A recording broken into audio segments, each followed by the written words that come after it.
Masood.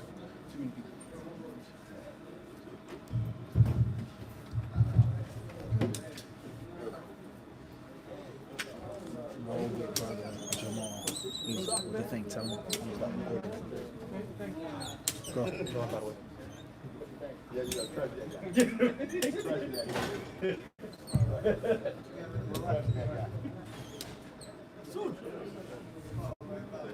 Excuse me?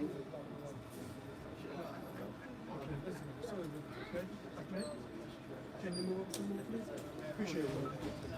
Bismillah ar-Rahman ar-Rahim. Alhamdulillah Rabbil Alameen. Salatu wassalamu ala Rasulillah. Wa ala alihi wa sahbihi wa sallam tasliman kathiran. Amma ba'd. Assalamu alaikum wa rahmatullahi ta'ala wa barakatuh. In yesterday's khutbah, I mentioned some speech which I consider to be golden of Shaykh al-Islam number 2, Ibn Qayyim al-Jawziyya rahimahullah ta'ala, with regards to the 3 types of hearts. Al-Qulubu thalathatun. He says the hearts are of 3 types. And we mentioned this speech of Ibn Qayyim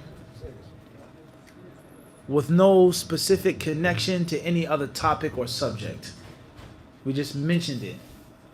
And we tried to expound on some of it and shed light on some of it and its importance. But what I want to mention tonight, bi'idhnillahi ta'ala, is why Ibn Qayyim is talking about these types of hearts and why he explains how he explains it. Ibn Qayyim rahimahullah ta'ala, he says, فصل وإنما يقوى العبد على حضوره في الصلاة واشتغاله فيها بربه عز وجل إذا قهر شهوته وهواه وإلا فقلب قد قهرته الشهوة وأسره الهوى ووجد الشيطان فيه مقعدا تمكن فيه كيف يخلص من الوساوس ومن الأفكار. Ibn Qayyim is talking about prayer, and he's talking about the soul of the prayer, the heart of the prayer, the fruit of the prayer, the core essence of the prayer, which we all know is al-khushu', and not just praying physically. Praying physically is important, of course. There's a virtue in that, there's a benefit in that, spiritual, physical, etc. But that's not the ruh as-salah. The ruh is the khushu'. That's the real core of the prayer. That's the kernel of the prayer. All right? And people, they make salah, they do things that are still displeasing to Allah. Continuously, over and over again. One of the greatest reasons behind that is the lack of khushu' in the salah. And whenever Allah Azza wa Jal, He tells us, for example, إِنَّ الصَّلَاةَ تَنْهَى عَنِ الْفَحْشَاءِ وَالْمُنْكَرِ, that the prayer forbids you from evil. It forbids you from lewdness. It forbids you from indecent things. One may say, well, people make salah and they still do haram acts. They still oppress people, wrong people. They still make zina. They still do fahsha and munkar. So how can this be? One of the ways of answering this question or refuting this or debunking this is the concept that it's not just the sheer act of prayer, even though that could stop you, but it's the prayer that's done with khushu'. And when you're thinking about the prayer, focusing on the prayer, pondering on the prayer, actually reflecting on what's being said. So I want to do this before I pray. I pray, and then after I'm done praying and offering the prayer, before I go to that haram act that my soul desires and longs for and yearns for, I say, whoa, wait a second. I just said this, and I just recited that, and I was just standing in front of Allah, and I just said, Sami Allahu liman hamida. Allah hears the servant when he praises him. How can I go back to this? How can I return to this? You bounce off of the prayer. You bounce off of the salah.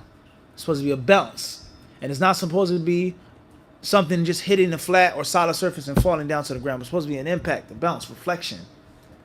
And that is you to reflect and bounce on your prayer that you just made. That's the prayer that stops you and prevents you from fahsha and munkar. The khushu'. And what you're thinking about, what you're saying. You're thinking about what's being said to you. You're thinking about the concept of bowing and prostrating to place your face on the ground as an act of humility. So if you place your face on the ground in the dirt, why can't you humble yourself to Allah with regards to obeying Him and avoiding haram acts? Something is wrong. The equation isn't correct. That's clear submission to Allah. So that has to reflect on your submission to Allah with regards to the haram acts. Or running, rushing, and moving towards the lawful acts, the permissible acts, the recommended acts, let alone the obligatory acts. So when we talk about prayer and its virtues and what it does for you and how it changes a person, it's not just the normal prayer, but it's the prayer that is accompanied by khushu', the prayer that is alive, and not the prayer which is just done physically, just like a body and a soul. The body is there, but the soul is gone. Or just like muscles without brain, bronze without brains. It's not of so much use. There's some use to it, but it's not but so much.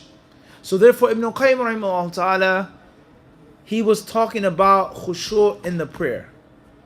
He says, and we didn't mention this in the khutbah yesterday, he says that the servant can only have the strength to be present in his prayer and to stay busy with his Lord in the prayer if he has conquered his lusts, if he has overcome his whims and his desires, if he is in control of his lusts, what he wants, what he desires, then bi'idhnillahi ta'ala, he will have the ability and the power to be present in the salah. Listen to these words. You may pray, but you're not there. You're physically there, but mentally, spiritually, a person isn't there. He's just somewhere else. Right now, I'm with my children. Right now, I'm in the NFL or the NHL or the NBA or the whatever league I'm in. That's where I'm at right now. We're making salah, but I'm actually watching Sports Center. This is a reality. You're thinking about scores, statistics, or money. I'm in an office. I'm in a store. I'm on a corner. Whatever you do, I'm in my cab right now, actually. Think about that now. You're making salah, but you're in your taxi cab. You're in your Uber. Because you got into the salah, rushing at the last minute, thinking about the money, and you're going to rush out the salah thinking about more money to make, and what I could have done, and where I should have driven, and so on and so on and so forth. So you're not actually present, even though you're physically present. Ibn Qayyim says the only way that this can be possible, and the only way that a person can stay busy with his Lord in the prayer, to remain busy with Allah Azza wa Jalla, praying in front of Allah, submitting to Him, is if he has control over his desires. As far as if his heart is strangled by shahwa, lusts, he's been taken captive by his desires, and the shaitan has a firm seat in his heart, maq'ad. He's sitting down firmly planted. He says, then how can this person be free from whispers? How can he be free from waswasa? How can he be free from thinking about this, that, so on and so on? It's impossible. Because he's not in control. He never was in control. He can't focus on anything outside of the prayer, and he's not going to be able to focus on anything inside of the prayer. So that the equation, it doesn't work like that. And we've mentioned this before with regards to Allah Azza wa Jalla saying, الَّذِينَ هُمْ فِي صَلَاتِهِمْ خَاشِعُونَ وَالَّذِينَ هُمْ عَنِ اللَّغْوِ مُعْرِضُونَ. Allah says that the believers are successful, those who have khushu' in their prayers, and those who leave off false and idle talk. So the scholars of Islam, some of them, they have explained that there is a secret behind this verse and that verse, the former and the latter. Khushu' being a fruit of them being free from idle speech and void speech, let alone speech which is clearly haram. So if you don't control your tongue before the prayer, your khushu' in the prayer is going to be at best limited, at best. And of course at worst is going to be totally non-existent. And as I've just explained to you, if the khushu' is non-existent, how much benefit, what are you really getting from the prayer? No different than fasting. If you're not working on actual taqwa and actual self-control and actual consciousness of Allah, in actuality, you're just thirsty and hungry. In actuality, you're just thirsty and hungry and yearning for your desires. And when break fast comes, I eat, I drink, I sleep with my wife or my husband, the woman, she says, and that's it. But there's not much more that you accomplished. You didn't get but so much more. So that's the khushu' of fasting. It's the practice, the reality that you're being watched and monitored all of the time. all of the time, and to have control over your nafs, self-control. So if you don't have that, what are you really getting from the prayer? As the Prophet ﷺ has informed us in the authentic hadith, that those who don't leave off من لم يدع قول الزور والعمل به والجهل فليس لله حاجة أن يضع طعامه وشرابه. It says those who don't stop making false and fake testimonies, liars, fake witnesses, people exaggerate and make things up, قول الزور, they keep lying, making untrue or incorrect information and gossip, spreading it, social media, in the courtroom, whatever you do, قول الزور. And many of us, we do it. We don't even realize it. People just lying. And people bearing witness to lies. That's true. I saw it. He said it. No, he didn't say it. No, you didn't see it. You're lying. وَالْعَمَلَ بِهِ. And acting upon those lies. And implementing those lies. This is your wealth. It's yours. Take it. And you go spend the money, enjoy the money. But that wealth was taken from someone illegally. Illegitimate wealth. Based off of qawl az-zur, a false witness, a fake witness. Or acting upon what a person says about another person, a speaker. This brother, he said this, he did this act of bid'ah, or this act of deviation, he said this mistake. Okay, so therefore now his honor is now open, and I can speak about him, and make ghibah of him, and talk about him, and disrespect him. And that false notion was based off of qawl az-zur. And now you're acting upon it and implementing it. Many people, they do this. And the hadith says, wal jahl, and behaving ignorantly. Behaving in a manner of ignorance. The Prophet ﷺ, he says, Allah has no need for him to leave off his food and his drink. Period. Allah has no need for him to leave off his food and his drink. We know Allah never has a need for anyone to fast. But the concept of, i.e., you're fasting is of what? This is no use. You're just hungry and thirsty. And the same applies to the prayer in which there's no khushu'. You just do it just to do it. The use and the benefit of the prayer at best is what? It's limited. And pretty much you're just praying just to pray, you go right back to the haram. Or you go right back to leaving off the obligatory acts or whatever you're doing. So Ibn al-Qayyim, he says the only way that you can have your heart, which is hadir, present, have the khushu' and be busy with Allah, your Lord, the Mighty and the Most High, is if you've controlled your lusts and your desires, i.e., before and outside of the prayer. Everyone understand this? طيب. After this introduction, Ibn al-Qayyim rahimahullah, he says, وَالْقُلُوبُ ثَلَاثَةٌ. He says, and the hearts are of three types. Three categories. That's what we mentioned yesterday in the khutbah. Nah? The hearts of three types. He says, قَلْبٌ خَالٍ مِنَ الْإِيمَانِ وَجَمِيعِ الْخَيْرِ فَذَلِكَ قَلْبٌ مُظْلِمٌ قد استراح الشيطان من إلقاء الوساوس إليه لأنه قد اتخذه بيتا ووطنا وتحكم فيه بما يريد وتمكن منه غاية التمكن. And perhaps when we were translating some of this yesterday and commenting on this yesterday, there may have been a phrase or two we mistranslated or summarized or stretched out. Obviously, when I do the khutbah, everything is instant and rapid. It's nothing premeditated. We're speaking, we're moving fast. So now you get it at a better, more higher quality translation, inshallah ta'ala. Ibn al-Qayyim, he says, the first heart is a heart that's void of iman. As we said, faithless. It's void of iman. And this heart, he says, muzlim, totally clouded and dark. There's no nur in his heart whatsoever. And the shaitan doesn't have to whisper to this person anymore. The shaitan needs not to whisper anymore. The shaitan doesn't say anything. And that's because he has already occupied this heart and he's already conquered this heart. It's conquered territory. There's no need for us to fight anymore. We just rule. But the defeat of the army, that was done. Now it's just ruling, governing. There's no more fighting anymore. That's done. They're all dead. The soldiers are killed. We understand this? And obviously we know that those who wish to rebel and revolt and make resistance against the occupying conquerors, they have to make a great amount of struggle and sacrifice to kick them out the country. And in most cases, even when they kick them out the country, there's always going to be some corruption that remains. Waliyadu billah. Everyone understand this in history. They've planted munafiqs in the government.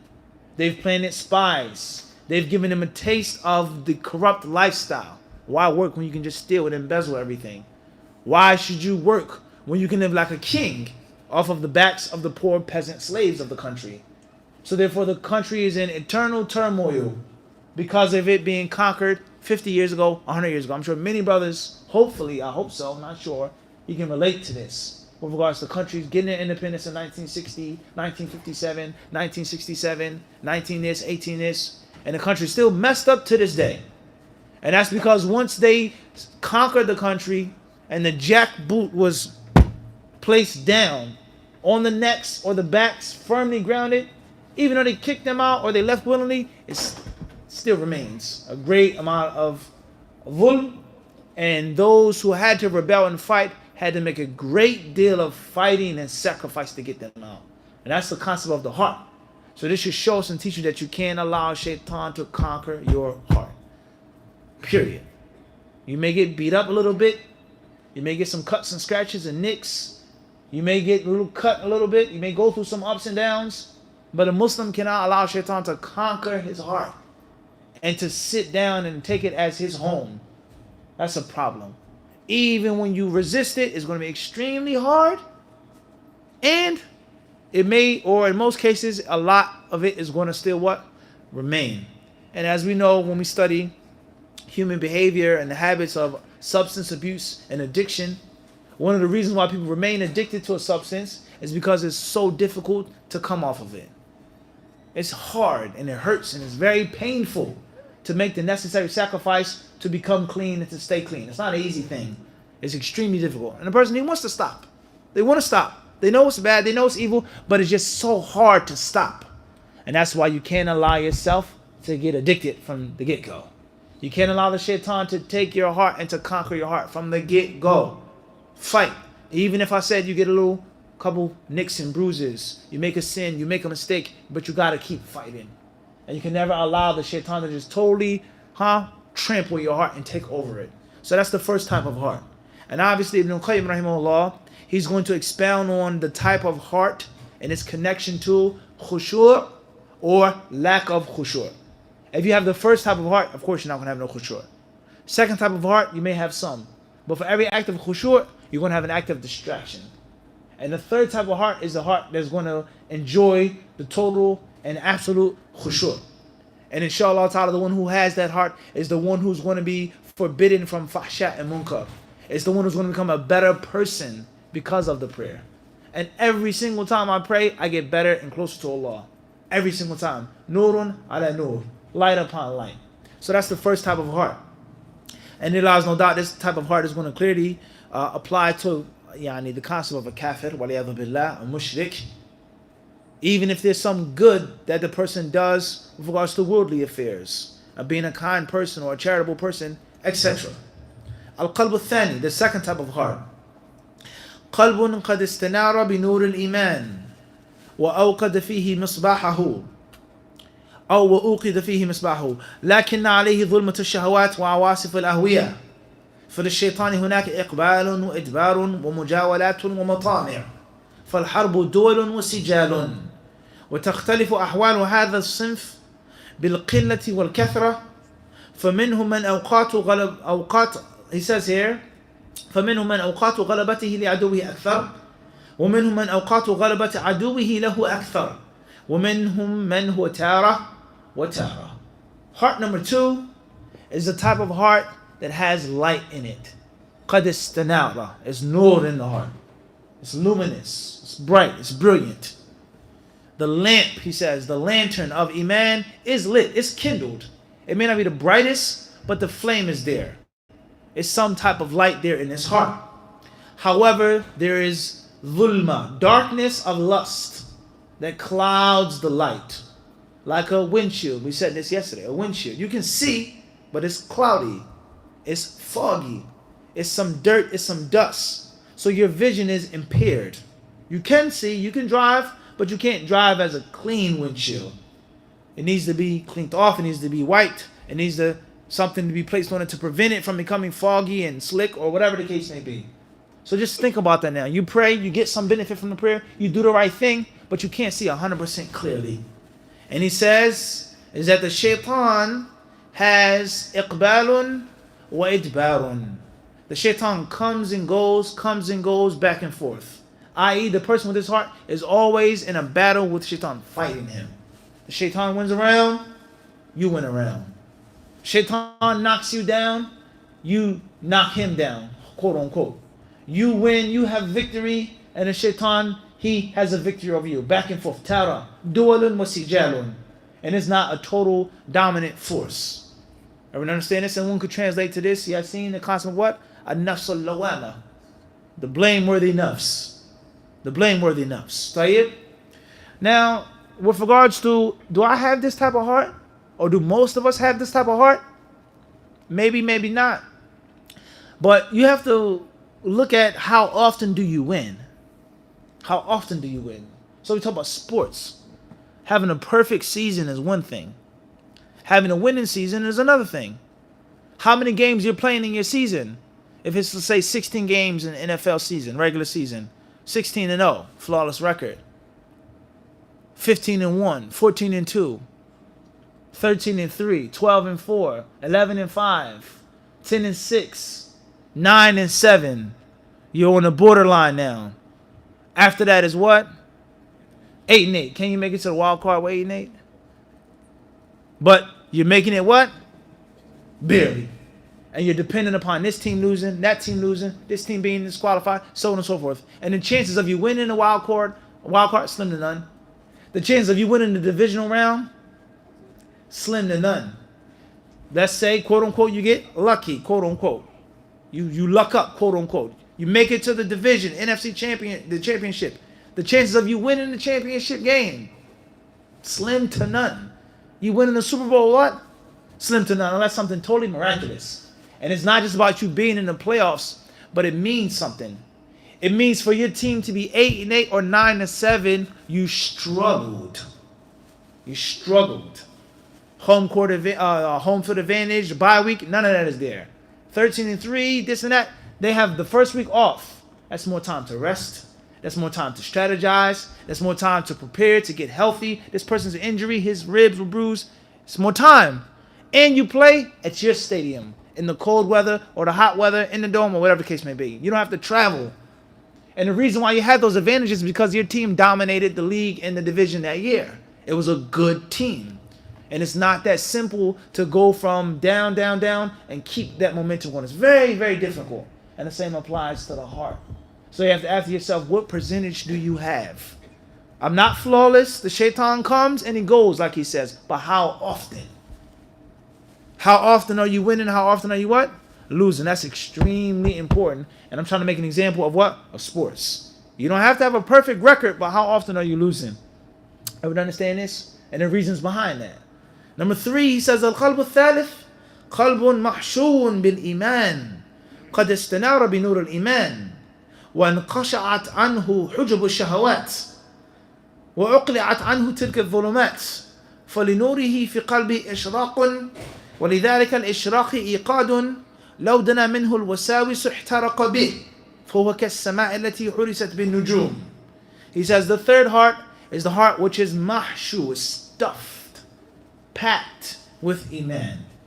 So much iman is full, bursting with it. It has an abundant amount, an excessive amount, a superabundant amount of light therein. And the clouds of desire and the veils of lust have been removed and torn away. Removed and torn away. Clear, perfect vision. The light in this person's heart, he says, ishraq. It's piercing. And that ishraq has iqad. Flame is on. The fire is on. It's burning. It's a brilliant, bright, burning light. He says, and if the whispers, the wasawis, the waswasa, meaning in the prayer, if it comes close to him, ihtaraqa bihi, it's burnt up immediately. Just like the heavens that have been protected and guarded with the stars, the nujum, those shayateen that listen to things and hear things and overhear things, they overease, and then they tell their wali, the tarot card reader or the palm lady on what? On the earth, the psychic, quote unquote. Everyone understand this? And then they tell you certain things that are true. As the Prophet ﷺ tells us, one piece of truth with 99 lies. Everyone understand this? And the street wisdom, it confirms this as well. Years ago, in the northeastern section of Philadelphia, there was a guy, before he was a Muslim, he used to sell drugs. He used to hustle, right? So he was on the block, and this brother, he was from a Puerto Rican heritage. And he told us, or he said, the story goes as, there were many people, different family members and neighbors that were into different types of witchcraft and sorcery that come from that heritage. What do you call it? Santeria, or whatever you call it, right? So he said that one day a lady walked up to him and she says, I see you out here hustling, you're pushing your cracks, whatever the case may be. You're out here all the time. But you never know when someone can tell on you or snitch on you or come to shoot you up or extort you. So you need some help. So he says, well, how can you help me? You're a woman, you're an old woman. She said, I can help you a lot. Come to my house and I'll show you how I can help you. So the lady, she was a sahira. She practiced sihr. And she said, she began to tell him his future and what's going to happen to him and so on and so on and so on and so forth. And of course he had to make a donation and he had to give her money. And he got a relationship with her. He kept seeing her, visiting her. So he noticed that she would tell him, she would warn him, don't go on the corner this day because the cops are going to be out. Don't go in the corners this day because the rival people, they may come shoot you up, so on and so forth. Stay in the house. Go somewhere else. Take out your girlfriend. Go do this. Go do that. Go re-up. Don't go out and hustle this today. And he says, every time she told me, it worked. And I was kept safe. And I was protected from being locked up or shot up or whatever the case may be. And then he finally came out and realized that she was the one calling the cops. And she was the one giving the information to the what? Them boys, huh? With the guns. Everyone understand this? So some of what she was telling them was what? Was true. And some of it, or a great part of it was what? Full of what? Lies. Things that she was doing by herself. And the concept of فَيَخْلِطُ مَعَهَا مِئَةَ كَذْبَ, the hadith says. One piece of truth, 99 pieces of falsehood. And that's how people, they get what? Caught and they get hooked. Everyone understand this? Ibn Qayyim rahimahullah, and other places, he mentions that it's impossible for the human being to connect him or herself to pure falsehood. Impossible.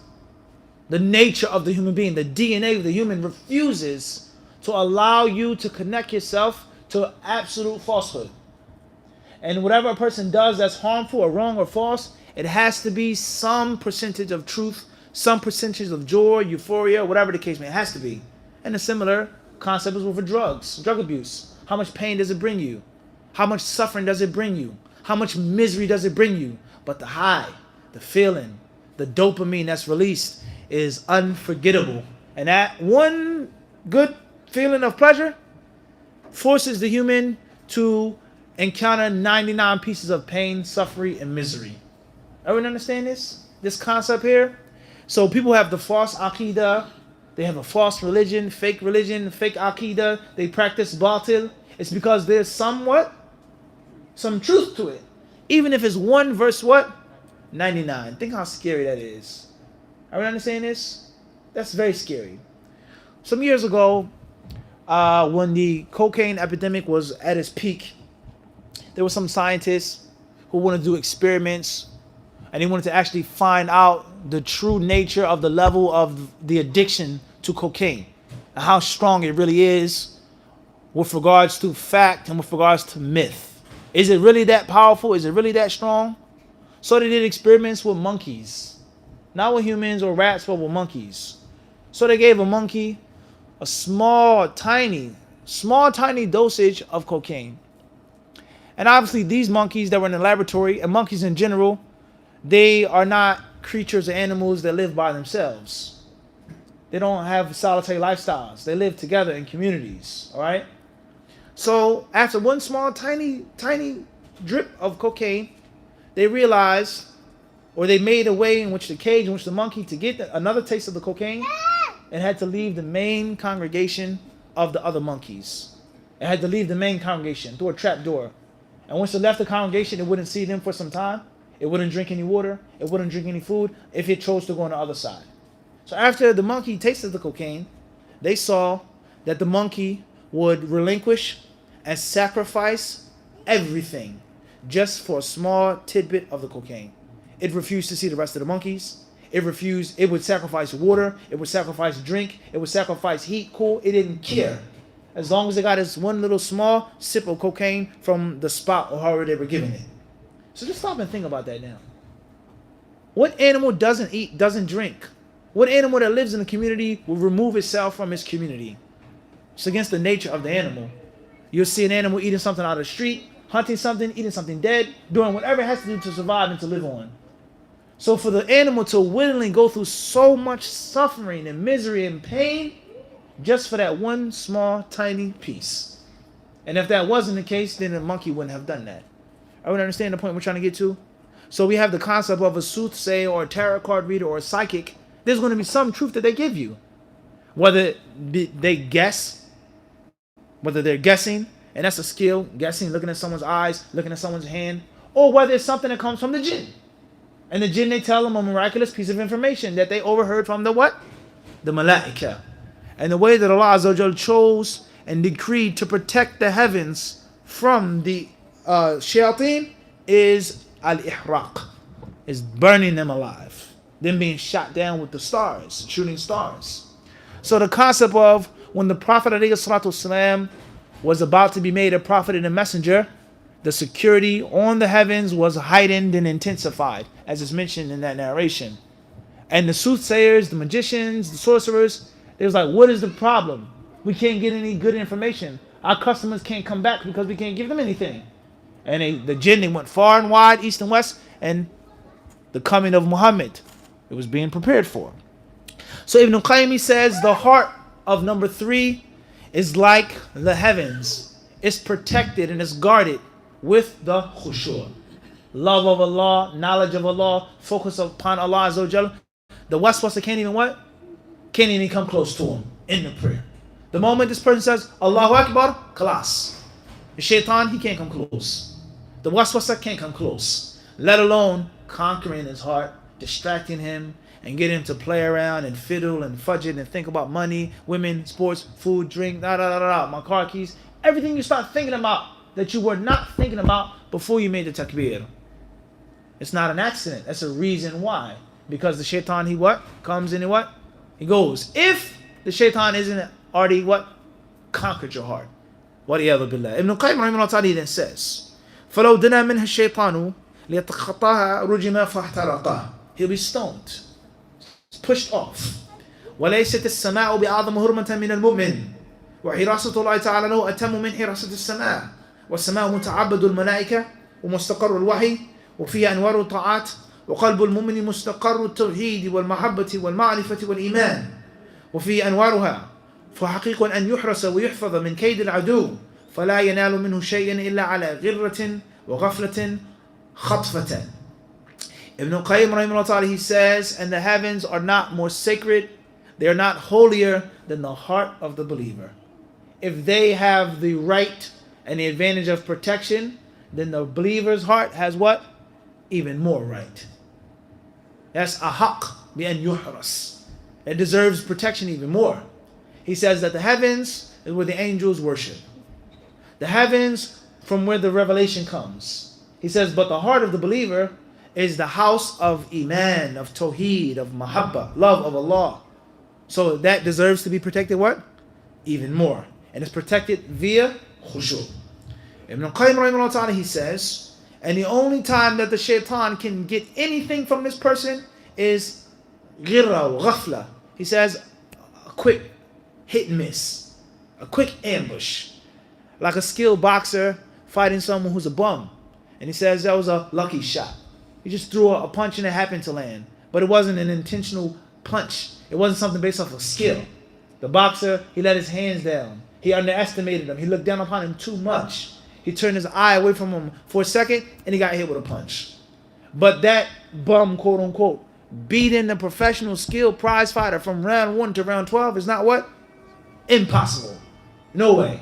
Brawling, boxing, it's just not going to happen. His defense is just too strong. It's not going to happen. But every now and then he may what? Land a what? A wild and a crazy punch. And that's it. That's all he's getting. He says that's the third type of heart. So the person who's connected to Allah Azza wa Jal, he may slip, he may make a mistake, he may lose focus every now and then in the salah, but it's not going to be what? Chronic and continuous. So with this explanation, this commentary, it becomes clear and vivid for us to really determine which type of heart we have. No doubt about that. When I make salah, am I focused or my stomach is hurting? I'm hungry. I got to use the bathroom. Or who's calling my phone? My phone is ringing. My phone is vibrating. Let me pull up my phone and look who's calling me. What am I missing? Who's talking? Who's playing? Who's this and who's that? If that happens once every now and then, different story. Maybe, either that ta'ala, perhaps you have the third type of heart. But if that's happened from takbir to taslim, dhuhr, asr, fajr, maghrib, isha, this prayer, that prayer, something is seriously wrong. And in most cases, you have heart number 1 or heart number what? Number 2. Waliyadu billah.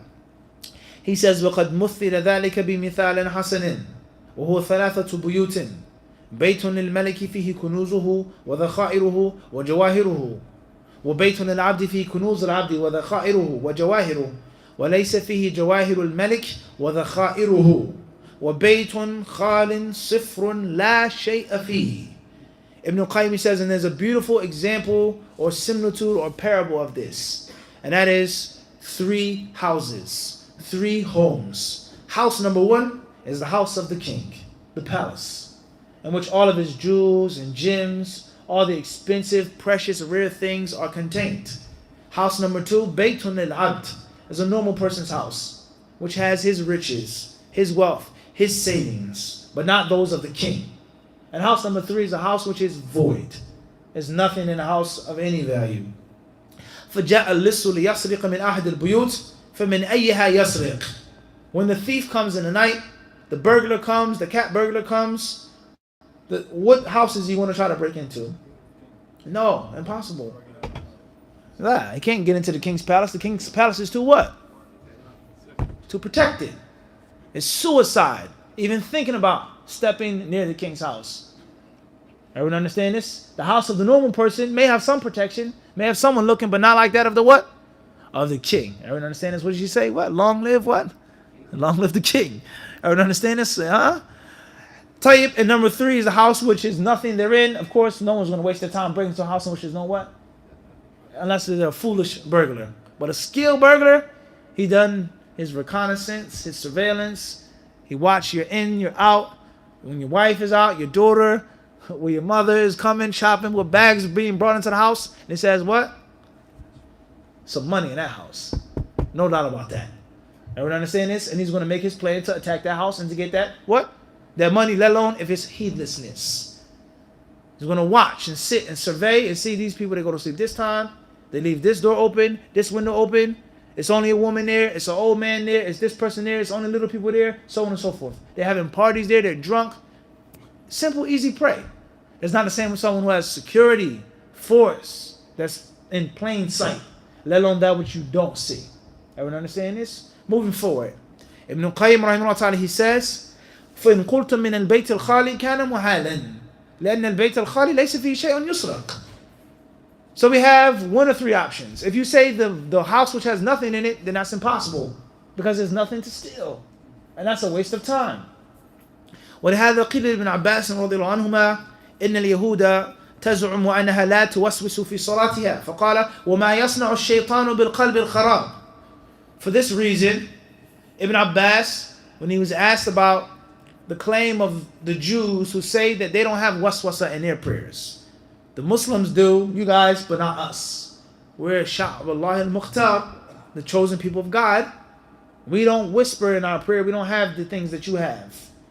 Ibn Abbas was asked about this claim that they made. He says, and what will the shaitan do with a heart that's void? What is the shaitan doing with a heart in which there's nothing? So maybe that's true. And this goes to show us, this teaches us, is that when you're speaking to someone or about someone, you may do what? تَتَنَزَّلْ لَهُمْ تَنَزُّلًا لِلْخَصْمِ.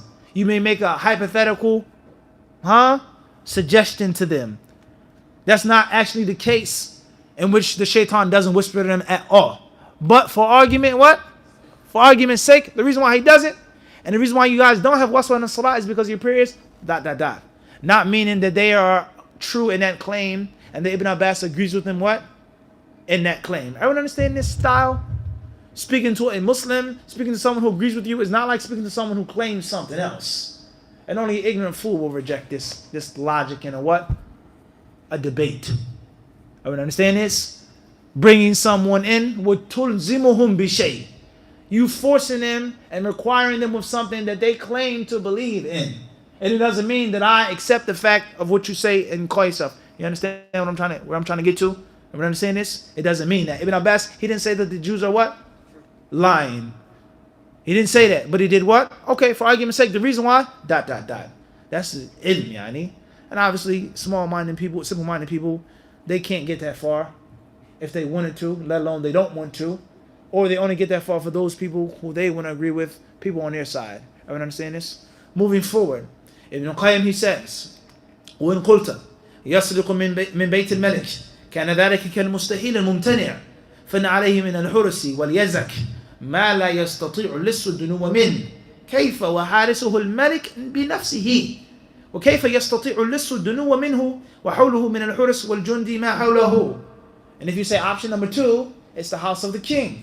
He says that's impossible as well. كالمستحيل, as if it's impossible, because the king is surrounded by his security, his forces, his army, his soldiers, let alone, he says the king himself. Back in the day, the king himself was a great warrior. He was skilled in warfare. He was skilled in strategy. He had guile. He had cunning. The king had to be like that. Very different than how things are now. The king himself led the people what? In the battle. The king wasn't soft. He knew how to protect his wealth and where to keep it, who to lie to, what servant to give access to his inner chambers, what person to allow think that this is where the gold is. But that's only a couple coffers. But the real stuff is what? In a whole different part of the palace. There are only a few people, if that, know where, let alone how to what? How to get to. Everyone understand this? That's the true king. And that's why he's the what? The king. Everyone understand this? That's why he's the king, because he thinks like that. So you're not breaking into his house and getting that money, getting that wealth that easily. So that's out the window. So obviously the only option that remains is what? Is the house of the what? The common person. He says, فَلْيَتَأَمَّلَ اللَّبِيبُ هذا المثال حق التأمل ولينزله على القلوب فإنها على منواله. He says, so let the servant give due reflection on this example. Let the servant give due reflection on this example, وَلْيُنَزِّلْهُ, and let him apply it to the hearts. And obviously, first and foremost is your what? Your own heart. How much is the shaitan stealing from your prayer? How often is he stealing from your salah? Via your watch that talks to you or moves, your phone, your belly. How much is the shaitan taking from you? And one of the reasons why the shaitan is taking so much from our prayers is because of what we do before the prayer and what we do after the prayer. And we explained this as well with regards to sports as well. Pre-game, post-game. Everyone understand this? I'm in a training camp. No this, no that, none of that. Nothing. Eat, sleep, boxing, training, watching tape, going over techniques, working out, running. That's it. And after the fight, I still don't relax. I still don't party. But I'm reviewing the tape. This was a mistake you made. You dropped your hand. You did this. We need to improve this. You need more strength right there. And that's why he goes on and wins the next fight. Because he just doesn't box and that's it. It's before and there's during and there's what? After. And that's the concept of al-khushu'. So if you're talking crazy before you pray, looking at crazy stuff, listening to crazy stuff, doing crazy stuff, the chances of you having khushu' in your prayer are what? Is as soon as you make the taslim, you start doing crazy stuff, going to doing wild things, the chances of you benefiting from your prayer is what? This is a tremendous speech. خير إن شاء الله. Ibn Qayyim says, فَقَلْبٌ خَلَى مِنَ الْخَيْرِ كُلِّهِ وهو قلب الكافر والمنافق فذلك بيت الشيطان قد أحرزه لنفسه واستوطنه واتخذه سكنا ومستقرا فأي شيء يسرق منه وفيه خزائنه وذخائره وشكوكه وخيالاته ووساوسه والعياذ بالله. He says, so the first heart that has no good therein, that's the heart of the kafir and the heart of the munafiq. And that heart is the house of the devil, house of Satan. He's taken over for himself It's his own house. That's where he lives. That's where he stays. And that's everything that he needs is there. So it's nothing that he has to do what? Steal from me, because it's my what? It's my house. You can't steal from your own house. It's your possession. It's your property. Ibn Qayyim rahimahullah ta'ala, he says, and in this heart, this house, he says, shukukuhu, the doubts of shaitan. The doubts of the shaitan. Wa khayalatuhu, and the fantasies of shaitan. Wa wasawisuhu, and the whispers of shaitan. There's nothing that remains of fight or struggle. Shaitan has conquered that person. وَلِيَذُ بِاللَّهِ وَقَلْبٌ قَدْ امْتَلَأَ مِنْ جَلَالِ اللَّهِ عَزَّ وَجَلَّ وَعَظَمَتِهِ ومحبته ومراقبته والحياء منه فأي شيطان يجتري على هذا القلب وإن أراد سرقة شيء منه فماذا يسرق وغايته أن يظفر في الأحايين منه بخطفة ونهبة تحصل له على غرة من العبد وغفلة لا بد له منها إذ هو بشر وأحكام البشرية جارية عليه من الغفلة والسهو والذهول وغلبة الطبع. He says, as far as the heart that's bursting with the love of Allah, knowledge of Allah, remembrance of Allah, belief in the oneness of Allah, respecting Allah, being shy from Allah, he says, then what shaitan has the nerve to attack this heart? He doesn't have the nerve. And if the shaitan wants to steal something from it, what can he possibly take from it? What can he really get? And if there's something that he does get, then it's something, he says, بِخَطْفَةٍ, a quick snatch, something that he grabs, something that he pulls every now and then. And that's because of human nature. No matter how righteous the servant is, he's still a what? He's still a human. He's going to forget. He's going to drop his guard. He's going to something. He's going to sleep. Something is going to fall, and he's going to make some type of mistake. But it's not going to be a chronic, continuous thing. Moving forward, he says, وقد ذكر عن وهب بن منبه رحمه الله تعالى أنه قال في بعض الكتب الإلهية طيب إلى آخره, and we'll stop here to the rest of that beautiful speech of Ibn Qayyim. That's more than enough. We ask Allah Azza wa Jalla to allow us to reflect and to ponder and to make it a benefit for us. Walhamdulillahi Rabbil Alameen.